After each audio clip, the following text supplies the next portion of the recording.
Welcome to God with George Ortega. This is episode number 82. I'm recording it on Monday, February 15th at 8:06 p.m. Eastern Time. And I want to start out with how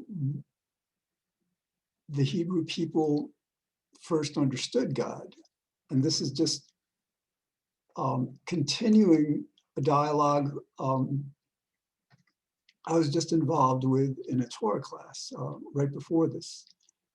And so apparently, to people who were accustomed to having their gods be things like totems and these wooden idols,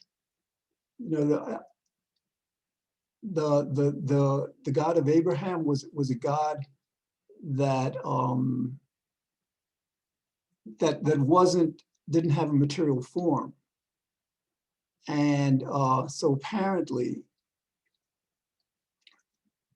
the Jewish people back then needed time to sufficiently understand that. And Moses and Aaron were trying to make it easier for them to not just understand God, but feel close to God. So they God informed them. God asked them, told them to build a tabernacle wherein God would come from this heaven, this quote unquote, like non-material place. My understanding of God is completely material, but back then, it's like God couldn't be seen, so like to them that meant non-material. So this tabernacle was so God could, instead of just being up on the mountain with Moses, like the people believed was where God was. There's questions that arise, of course, but so God could, be with the people as they traveled, through the desert to Canaan, without Moses having, to go up on a mountain each time to talk with God. So, all right, so now let's fast forward to today. So today we have this understanding of God as being everywhere. And what most people don't realize sufficiently is that for God to be everywhere, God has to be everything. So God is not only up on mountains and in tabernacles, God is everywhere and God is everything. And so that gives us a very, very different understanding of God. But this is something, like God knows everything. How does God know everything? Well, God is everywhere. How could God know everything if God wasn't everywhere? So we know this. So, but what most of us don't yet understand, realize, is that because God is everything, everywhere, and knows everything, God's will is the only will that we ever manifest God's will. That's what we do. These words that I'm saying are coming directly from God, or again, perhaps indirectly. Perhaps they're coming from some angel that's been assigned by God to impart these thoughts to me. That has to be speculative at this point. We have no way of knowing, but we do have the understanding, nonetheless, that the originator of whatever I'm saying, whatever you're saying, whatever anyone's thinking, must be God. And again, I've explained this before, but let's go over it again. If God created the world, that means God created the laws by which this world works, like the physical laws, the law of gravity, law of cause and effect. So, set aside every other law, the law of cause and effect means that like what happens in the present moment was completely caused by the previous moment. And we're taking this in the most general meaning, everything. Like this moment in the existence of everything was caused by the previous moment, which also includes the laws of nature, one of which, of course, is causality. So each moment is causing the next. And so if you understand that basically our reality, our world evolves cause by cause, moment by moment, then you understand that, well, it began with the Big Bang about 14 billion years ago, and God created the Big Bang. So God caused this chain of causality, this world governed by this chain of causality that, like dominoes, just leads from one state to the next state to the next. And that is what explains why our entire experience is really fundamentally God's will. It was part of this, the Big Bang universe that God created. It was like, and again, if we understand God to be everything, and to know everything, all right, I was going to go someplace, and this is interesting. So like God sometimes, whether directly or indirectly, was feeding me some information, and then all of a sudden I'm in mid thought, and what I wanted to say, what I thought I'd be saying, I guess is most correct, did not come to me.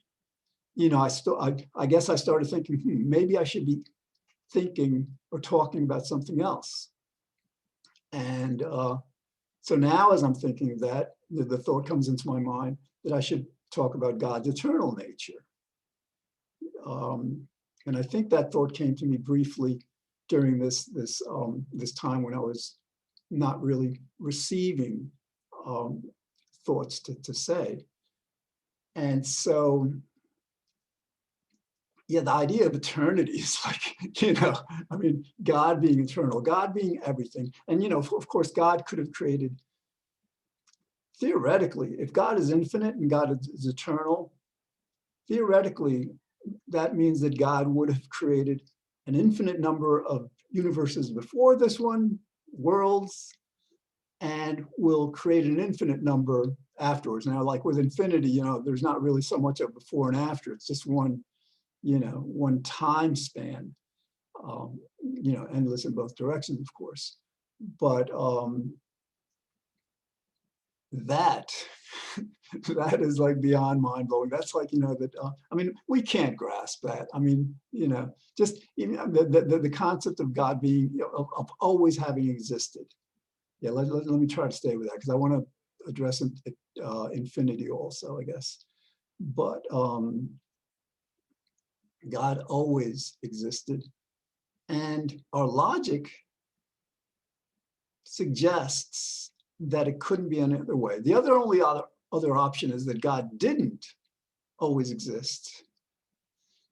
But that invites the question, well, what caused God to start existing? And so if we, naturally, if we start with the premise that God is eternal or a reality, because again, this applies to either God or the world or both. It's just that basically what is reality, God, either had a beginning or was eternal. And it seems that eternity is a better answer because it doesn't involve the problem of answering what created a world, a God with a beginning, and again, it seems to transcend our logic how something could always have existed, but like to me, that's one of the most, amazing, awesome thoughts, that I can think of. And that's God. And I think to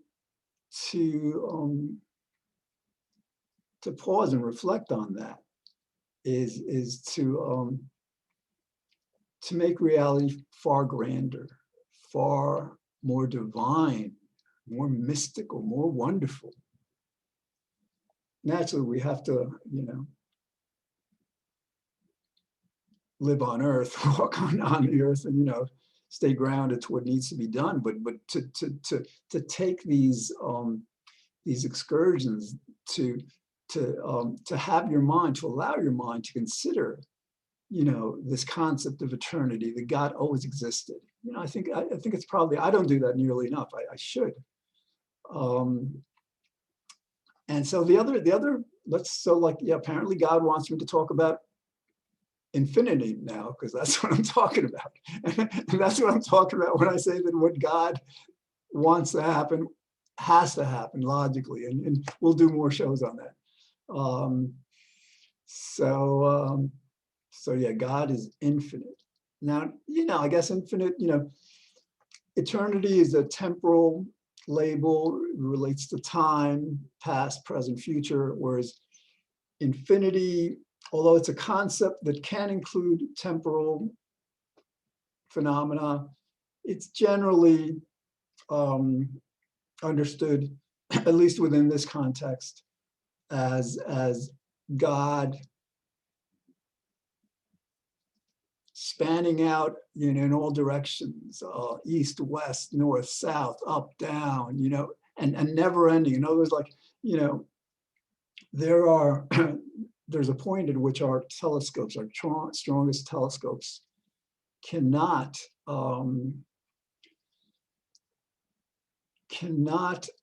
see any further. And but logic tells us that there has to be more out there, because otherwise how could that be? And the concept of infinity is more complicated, and I need to, I think, reason it out more. I haven't explored some of the intricacies, but for example, it's an infinity, but what complicates the matter, and I'm getting cold, hold on. What complicates the matter is that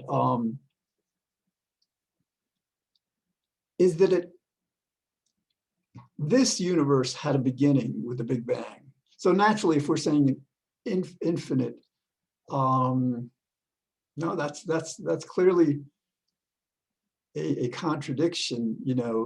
That at one point, almost 14 billion years ago, this universe, this immense universe, was the size of less than an atom.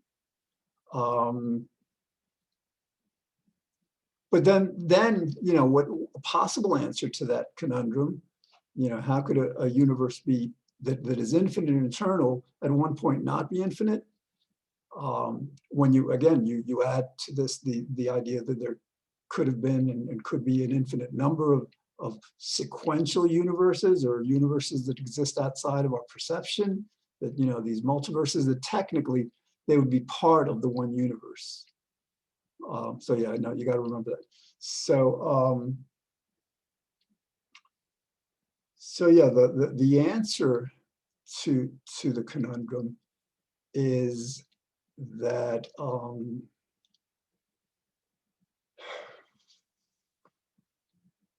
see, God's doing it again. I mean, like, let's see if I can get this, because God's leading me to these areas that I haven't explored all that much. I know conceptually, but all right, let's see if I'll bring it back. The answer to the conundrum of Oh yeah, the universe like being a single point and then expanding, but yet, not apparently not being infinite at the first point is seems to be that in physics, they get this wrong generally. Most physicists will say, well, the universe expanded, it didn't expand into anything. It, because the universe was everything. Space expanded, it inflated. But that doesn't answer the question. That's inaccurate. And the reason it's inaccurate is because conceptually, logically, let's say, consider this within the paradigm of geometry. You have a point on a plane, okay? And that point begins to expand, okay? Logic tells us that regardless of whether it expands, inflates, explodes, or however you want to describe it getting bigger and bigger, it nonetheless logically must have been expanding into something that we haven't been able to detect. We may never be able to detect, but that resolves the difficulty of seeing a spatial eternity, of today going outward, and then applying that eternity to the Big Bang. All right, that's way too like physical and technical, and so let's switch gears. Let's talk about God being the only consciousness. When you write a book or a novel, let's say, for example, if you make a movie, if you tell a story, you're creating this reality, and that's what God has done with us. Now it's a bit different with us because we create stories and movies and plays and novels about things from things that are outside of us. Whereas the difference is that, like, since God is everything that happens in that story, everything about the story, everything that the story comes from is from within God, because again, God is everything.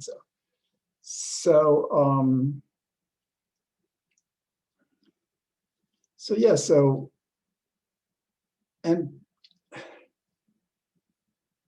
there are various benefits of understanding this. One being that a lot of times we feel so burdened because we mistakenly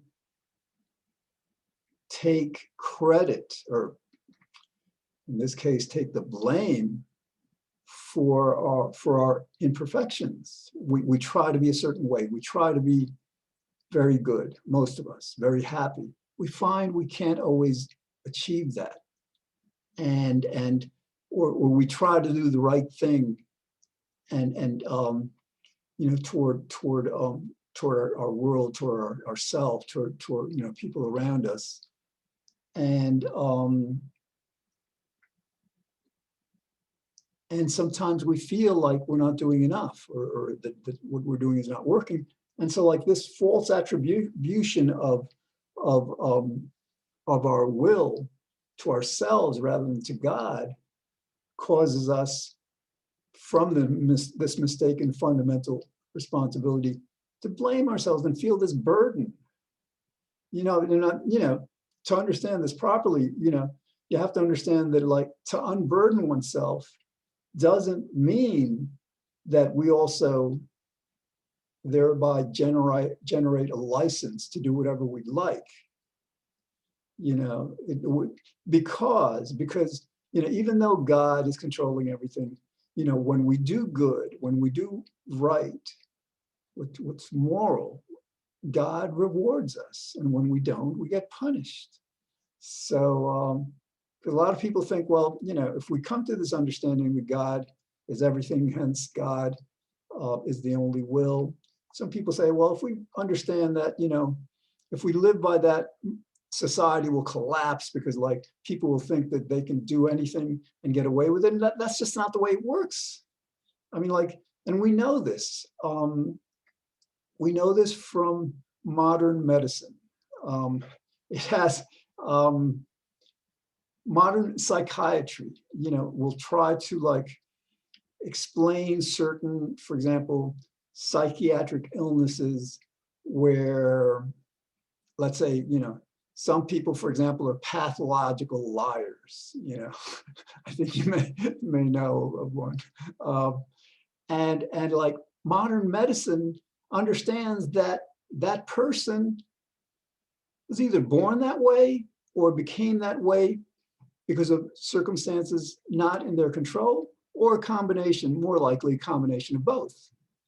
So that, but just because, that kind of pathology has not been freely willed, the person didn't freely will to become a pathological liar, his pathological lies are not freely willed, that doesn't mean that that one can get away with lying. And so we're seeing this in real time now in a big way. So that applies across the board. Yes, we understand that God's will is the only will in order to unburden ourselves this mistaken and actually immoral perception, blasphemous actually, that we have a free will. And not only do we unburden ourselves from this,